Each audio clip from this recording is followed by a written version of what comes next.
confused. Oh no, the only thing I'm thinking about is like, okay, well then you've got a bunch of people touching your edible cardboard before it ever gets to you. It builds a strong immunity. Yes. I have heard that a lot recently, that you want to build up your immunity. I'm not eating edible cardboard that a bunch of people have Don't touched, knock it till you try it. That's true. We're heading in the right direction. Okay, let's talk about the direction of our weather here. You can see we've got some storms moving through Tennessee, some of those storms knocking on your door in Nashville. Along the I-40 corridor, you may be running into some thunderstorms. We're going to be stuck under this kind of same general flow regime over the next several days, and that is going to allow for rounds of rain and storms, and then also it could lead to some flash flooding where we start to see some of those showers and storms lining up over the same areas. 71 in Montgomery right now, 62 in Atlanta, sunny, and 61 in Charleston. So you can really see where we're looking at temperatures that are nice and mild or even warm for this time of year, and that is going to lead to that possibility for some storms. You can see it here, Paducah down through Little Rock, that possibility for an isolated severe storm or two. Tomorrow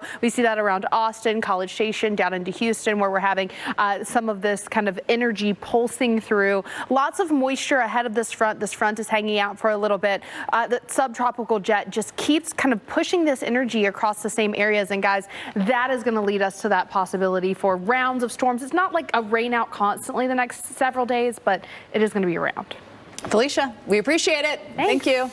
Coming up next, let's have a look at the weather across the country because we have a lot of weather stories developing. We really do. This is also one of those forecasts that I kind of like don't love either, because it's not just like one clean sweep. It's kind of messy. And when you're talking about all the different parts of a messy forecast, it just takes so much time. You can see our temperatures and all of our moisture. You can probably feel the moisture that we have hanging out across the southeast. I mean, look at it. 74 in New Orleans, 60 in Atlanta, 54 in OKC. That is for today. Our highs, we're getting into the 60s and 70s, and it's what, February 9th, guys. So we're looking at these above average temperatures. Could see some records here. You can see the forecast for Lansing, Michigan. It's going to blow past that old record of 53 if we get to 56.